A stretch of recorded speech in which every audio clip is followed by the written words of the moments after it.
नमस्कार, good morning. सिद्धि हिंदी विद्यालय की यूट्यूब चैनल में कक्षा 11वीं के सभी विद्यार्थियों का मैं हर्षद जानी अर्थशास्त्र की क्लास में हार्दिक स्वागत करता हूँ। विषय की शुरुआत करूँ उससे पहले सुंदर सा सुविचार। जो रहता है हमेशा मेहनत के साथ, किस्मत नहीं छोड़ती कभी उनका हाथ। इसी सुंदर से सुविचार के साथ आइए मिलकर 1 मिनट के लिए माता सरस्वती को याद करते हैं।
इसी सुंदर सी प्रार्थना के बाद जो लेसन हमारा 10वां चालू है, लेसन का नाम है राष्ट्र अंदाज पत्र। अंदाज पत्र के अंतर्गत हमने अंदाज पत्र का अर्थ, उनके अंतर्गत आने वाले उसका दूसरा नाम, कौन से वर्ष में प्रस्तुत होता है वगैरह देखा। उसके बाद अंदाज पत्र के अंतर्गत कौन कौन सी जानकारी हमें प्राप्त होती है उनकी जानकारी प्राप्त की। उसके बाद अंदाज पत्र के उद्देश्य कौन कौन से है वहाँ तक का मुद्दा देखा। उसके बाद लास्ट वीडियो के अंतर्गत अपने अंदाज पत्र के प्रकार और उन प्रकारों के अंतर्गत संतुलित अंदाज पत्र, असंतुलित अंदाज पत्र, घाटे का और लाभ का अंदाज पत्र, उसमें भी पहला जो मुद्दा हमारा था वो संतुलित अंदाज पत्र का। संतुलित अंदाज पत्र के अंतर्गत हमने उसकी परिभाषा, विशेषता, कौन से देशों में लागू, देशों के नाम, उसका सूत्र, उसका उदाहरण और उसके लाभ और उसकी हानि वगैरह के टॉपिक को हमने अगले वीडियो के अंतर्गत देखा था। अब आगे का जो टॉपिक आपका चालू होने जा रहा है वो है असंतुलित अंदाज पत्र। अब सबसे पहले असंतुलित अंदाज पत्र की परिभाषा लिखनी हो तो लिख लीजिएगा कि जिस अंदाज पत्र में अंदाजित आय और अंदाजित खर्च समान न हो उसे असंतुलित अंदाज पत्र कहते हैं। पुनः एक बार, जिस अंदाज पत्र में अंदाजित आय और अंदाजित खर्च समान न हो उसे असंतुलित अंदाज पत्र कहा जाता है। नंबर 2, असंतुलित अंदाज पत्र के मुख्य 2 प्रकार होते हैं। असंतुलित अंदाज पत्र के मुख्य 2 प्रकार होते हैं। एक घाटे का अंदाज पत्र, दूसरा बचत का अंदाज पत्र। अब मैं सबसे पहले बात करना चाहूँगा घाटे का अंदाज पत्र अर्थात क्या। तो बहुत सिंपल सी परिभाषा आप लोगों को आ जाएगी कि यदि आय कम हो और खर्च अधिक हो, मतलब देखो परिभाषा किताब में भी लिखी हुई है कि सरकार का अंदाजित खर्च जब सरकार की अंदाजित आय से अधिक हो, अर्थात खर्च जब सरकार अधिक करती है और आय जब सरकार कम कमाती है तो जो घाटा होता है उसे घाटे का अंदाज पत्र कहा जाता है। परिभाषा दूसरा, उसका सूत्र देखो नीचे दिया है कि अंदाजित खर्च लेस देन ग्रेटर देन अंदाजित आय, मतलब आय कम और खर्च अधिक।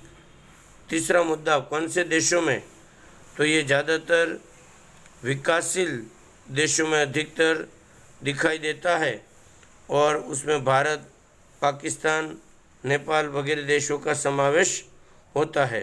ये ऊपर विकसित लिखा, विकसित नहीं, विकासशील देशों में ये दिखाई देते हैं। मतलब 4 से 5 मुद्दे आप लोगों को नॉर्मली तौर पर बनाने हैं।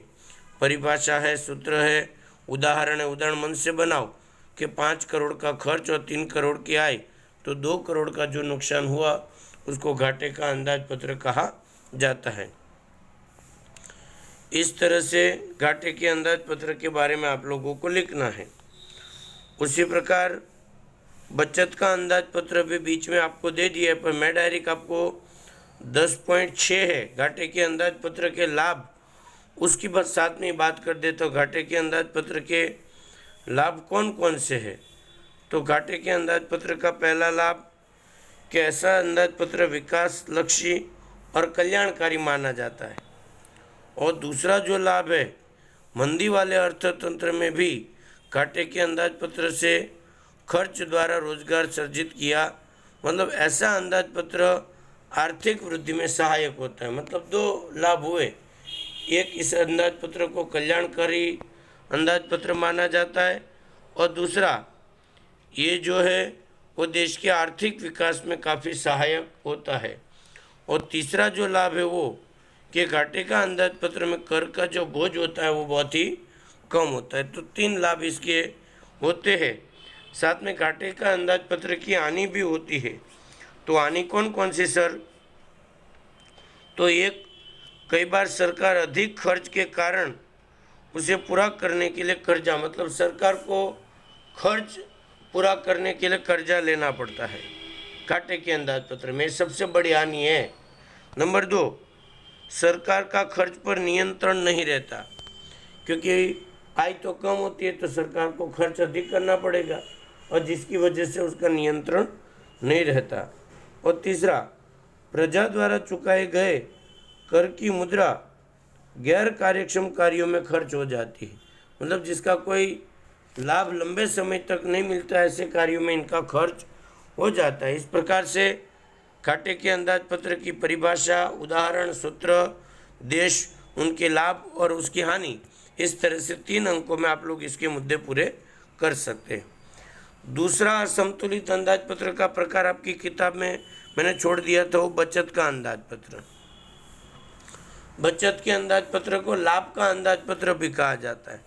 परिभाषा, अगर आपको घाटे के अंदाजपत्र की परिभाषा आती है तो लाभ के अंदाजपत्र की या तो बचत के अंदाजपत्र की भी परिभाषा आ जाएगी। कैसे सर? क्योंकि जिसमें आय अधिक हो और खर्च कम हो उससे बचत का अंदाजपत्र कहा जाता है। सूत्र अपने मन से लिख सकते हो। सूत्र ऊपर जैसा लिखा है कि लाभ का अंदाजपत्र अंदाजित खर्च और जो लेस देन है उसको ग्रेटर देन कर दो अंदाजित आय, मतलब आय अधिक है और खर्च कम है। ये कौन से देशों में? तो के विकसित देशों में। और देशों के नाम, तो 4 मुद्दे आराम से बन जाएंगे। परिभाषा, सूत्र और एक उदाहरण बना दीजिएगा कि आय है वो 5 करोड़ हो रही है और खर्च 3 करोड़ हो रहा है, तो 2 करोड़ की सीधा लाभ हो रहा है, उसको बचत का अंदाजपत्र कह सकते हैं। उसके भी लाभ हानि पड़ते हैं, बचत के अंदाजपत्र के भी लाभ हानि पड़ते हैं, लेकिन उसको देखने का प्रयत्न हम करेंगे, लेकिन अगले वीडियो के अंतर्गत। बाकी की जानकारी प्राप्त करेंगे नेक्स्ट वीडियो में। आप लोगों ने अंत तक वीडियो को देखा, उसके लिए आप लोगों का बहुत बहुत धन्यवाद।